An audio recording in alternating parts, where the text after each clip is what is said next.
It's still happy hour with John Gaskins, so go ahead, have another.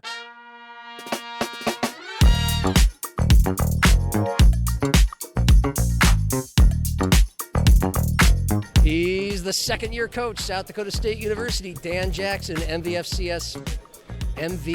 Media Day. That has a good ring to it, though. MVFCS. It does. Hey, you're creative. You're always that coming rolled up with right in. something. I know. Just I'll appreciate the royalties when those come in. But I think it's going to all go back to the football programs.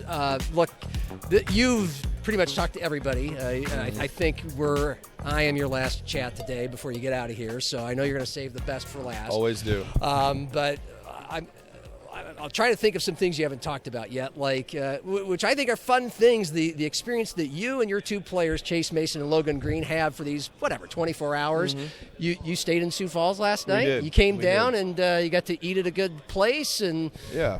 shop for suits and Yeah. tell me about it. Yeah. So the media day. I learned this from Coach Lee at Vanderbilt. Sometimes you got to dress to impress, and there's things that are a big deal, and you need to make them a big deal. And so last year we started this tradition that whoever is coming down here for Media Day, we come down a couple weeks, 2-3 weeks before we go to Halberstad's. They get custom suits and fitted and suited up, and oftentimes that's special because it's their first suit they've ever got. Yeah. I think it's a cool memory for them to have got it here. And then, we pick them up the day before, though, so we may have to get a little more organized with that. We picked them up last night in a rush. The guys played some golf at great shots, and the coaches, which we have such great coaches in this league, it was cool to spend some time with them at dinner. Yeah, dig into that a little bit more. Like, I mean, I know the answer is many things, but what do you guys talk about in a setting like that? Yeah, a lot before of times, the season starts. Initially, it's checking in, seeing how your teams are doing, checking in on people's families. I think the longer, I'm certainly more comfortable this year in my second year actually knowing the coaches instead of just having interacted with them. And so checking in on their families, their teams, their programs. And then we get into everything college athletics and how they're handling it, from scholarships to NIL to transfer portal to AI. I mean, Coach Hill and I think talked for about 30 minutes last night about artificial intelligence and how it can help our programs. And so it's fun to kind of see what's on those guys' mind. In what ways could AI help your program? Oh, so many ways. Imagine if now our GAs and QCs may not want to hear this, but you put your film in artificial intelligence and it's AI, and if I could just type in give me a report on DJ Williams versus field pressure. Yeah. And it'll give you a detailed report. So from a scouting report standpoint, and then as a coach, there's so many times you think of something you want to know the answer to, but it takes a lot of time to get it. You make a cut up, you study the film, you're charting it, and sometimes the charts aren't as organized. So to be able to ask it a question and to be able to spit out something, and it'll tell you, hey, that's 90% accurate. This is 70% accurate. You may want to double check it. So that's just kind of touching the iceberg of the tip of the iceberg as to what AI could do. I mean, these guys, back to the coaches' dinner thing, they all have a varying degree of win-loss records, both the last year and in their careers, but you get to actually know what they are like as people and also get an idea of just how high level of football people they are. Give us a taste of that. They're the best, and it doesn't matter the program. I have learned so much from Coach Mallory at Indiana State this last year. He is such a good person, so I've got a chance to spend some time with him at camps. He called throughout the offseason last year, offering support and guidance. He's somebody I can call. I feel like every time there's an opportunity to interact with somebody a little bit deeper. So Vitz and I got a chance to sit together last night and kind of talk about his first year and how it's going and all things South Dakota, things that we're all dealing with or problems we're trying to solve together. And honestly, there's power in that. The head coach of the University of South Dakota and myself being on the same page, we can get a lot of things done for our programs that may be statewide. So we talked about that, and Coach Hill and I were talking about our wives, and we think they're similar, so we may need to get them connected. So it's just all things. But I am impressed with the level of person first. And then when you talk football with these guys, it's pretty humbling. I mean, it's some of the best coaching in the country. I mean, the show is happy hour, so I do ask coaches, like I asked you the first time, what's the drink of choice? Now, was there a good variety of drinks? Do you think whatever they're drinking at the dinners, it tells you about them as a person? It does. So Coach Phillips and I, we have a tradition. We're going to have a glass of wine together. I let him pick it out. He's the Youngstown wine connoisseur. Red is Coach's go-to. So that's with dinner. Before that, he put me on to a Japanese whiskey old-fashioned, which was really smooth. That's my go-to with a little spin. But Yeah, you can tell a lot. There's guys ordering Busch Lights at Parker's, and everybody's going to be them, right? Be you. Yes, Parker's, for those who don't know, is pretty high end, pretty fine dining, pretty fine dining in downtown Sioux Falls. But be you. Was Vitz one of the Busch Light people there? Vitz may have had like an IPA. It had some color to it. I think he said he likes old fashions, but he does. I think he was going refreshing route last night. Mind your he was on his good behavior. Mind your business, because the IPAs you can just kind of sip on it for a while. Definitely. You don't have to drink too much, but you'll get the buzz. And then there's today. I'm curious. Why we all know why you would bring Chase Mason to something like this. You get two players, and he's a great football player, but there's a lot to choose from on the defense. Logan Green, why did you decide on him? The cool thing about our program is that's a really challenging decision, because really when I looked at it, there could be 20 or 25 guys here that would do a phenomenal job representing us, and really everybody would, but it starts first with the seniors, so our program's always going to be senior-led. And I really started pouring into, we need somebody in the trenches. That's what we're going to win on, all in D-line.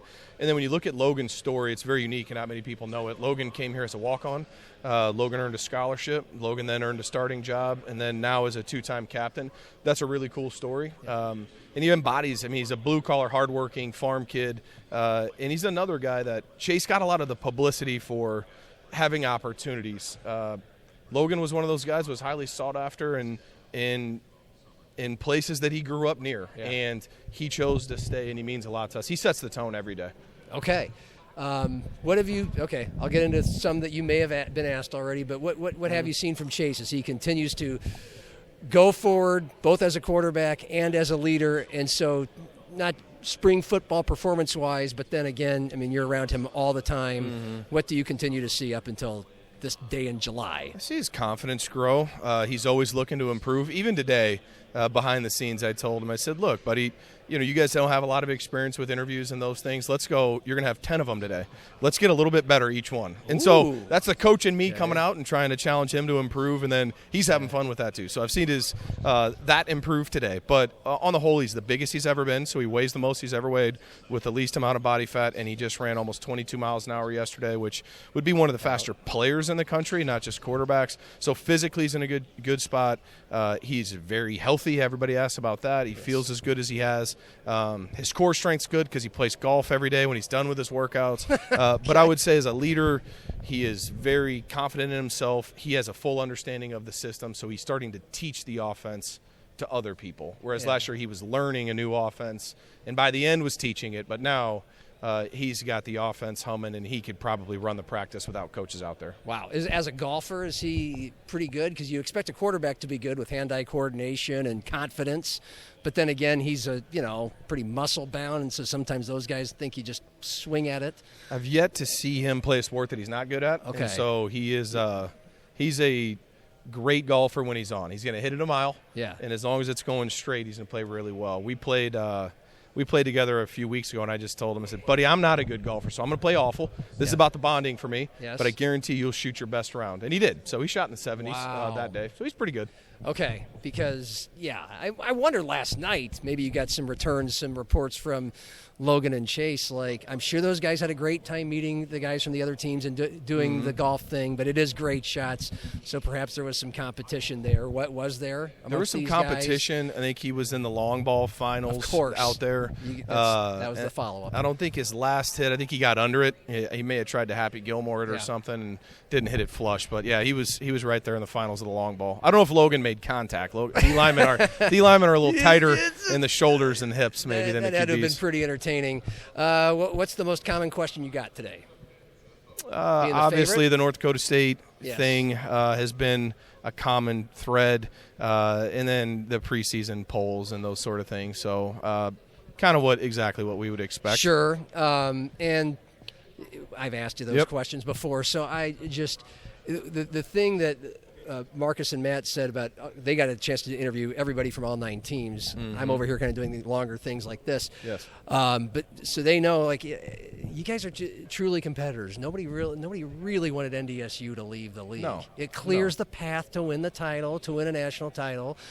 You can't complain about that, but it feels like genuinely, even the teams that have the longest odds want that opportunity on that one Saturday every year. It's why we do it. I mean, you're coaching college football for a reason, and it isn't for it to be easy. Yeah. There's a lot of professions we could do that may be a little more simple. We want challenges every week. North Dakota State's a great program. They've always had great coaching staffs. They've always been of high character. And so, we all look for that, especially us, with it being the greatest rivalry in college football to me. So hopefully we can get that back here in the next few years. I'm confident that there's an avenue to get that done.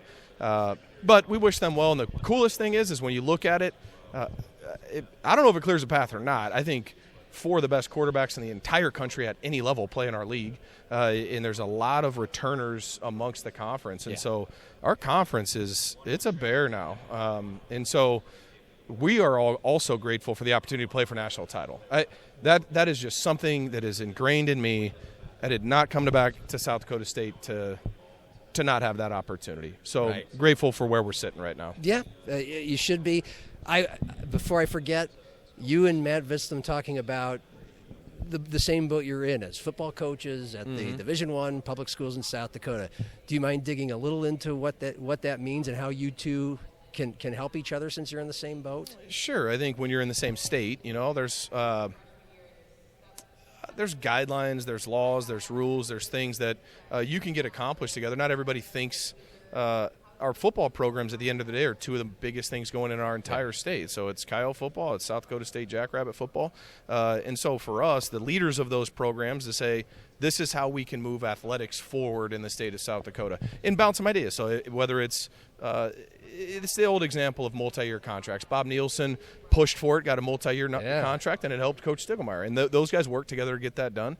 So it's examples there. Maybe it's assistant multi-year contracts. It's budgeting. It's revenue generation, things that we do to fill our stadium, passing on ideas, thoughts. That way, ways to recruit the area. I want every great player from South Dakota to play for us, but that's not going to happen. So even discussing the recruiting in the area, how to build up the football on the western side of the state and help them out. I mean, there's a variance of ways that I think when our programs come together, we can make an impact. Is there a feeling, and did you talk about it last night, of, well, now we got each other because your biggest undisputed football rival for now is off the schedule. So naturally, of course, all of us are like, okay, well, this is what we have now. And by the way, both programs have been pretty damn good the last few years. Definitely. Did you break into that, or how do you see that? In the group setting, we didn't get too much into that, but I do plan on reaching out to them and getting that going. So I love rivalries. I think that's another reason why college football is so special. Yeah. And to have a built-in rival that's just a few hours away, you're recruiting the same kids. You're going to know the roster. You're going to know the coaches. We see each other at every recruiting thing. There's a natural rivalry going to be there. It's fun that we play on Halloween this year. So I think he and I will do our part in making sure that rivalry, which is a good one already, takes the next step to be to respect both programs, but also to be able to challenge one another, and we'll get that rivalry heated up a little bit. Is that next step involving a trophy? That's my preference. I'll talk to Matt about that. That's my preference. The bucket. It was the little brown jug. Right, the jug. Everybody thinks we have this jug. I've searched the entire building. Trust me, I have yet to find it. So maybe it's in Coach Stig's basement or something. All right. But if it isn't the little brown jug, or we need to get another one, part of me wants to come up with something that Matt and I sit down and talk about, and that we can come together on and start a new tradition. That's really, really cool. I'm glad you guys are getting that going. Definitely. You guys seem like similar guys in general. Yeah, I think there's age similarities. And personality, a little bit. Similar age. I think You're we're both a city guy, positive he's a country guys. guy, but yeah. Yeah, I think we both have clear visions for the program. We're both at great places. Yeah. And he's been humble, and I mean, I think Vitz is going to do a great job, and from everything I hear, he's doing phenomenal. Right on. Well, I'll let you get to your golf. You get to stay in town and do that today. We do. We're going to cook a little bit out there, so I've been pounding the water. It's steamy out there, Yep. but I think we're going to get on at Mapleton, so appreciate people helping us get our guys on there. What's the sweltering hot day golf drink of choice? Well, since I'll be with our guys, it's going to be like iced tea today. Oh, okay. But typically on the course, I've got a couple shooters in my pocket. Yeah. I'm just kidding. I don't. I'd go with a vodka lemonade or an orange beer if I had to do I'm it. Sorry to talk about so much drinking here. That's okay. No judgment. Yeah, I don't. So enjoy it. Definitely. Thank you for doing this, and we'll talk plenty more about your team as we get closer to kickoff. Yeah. Talk to you soon, buddy. Dan Jackson, SDSU football coach here on Happy Hour Media Day.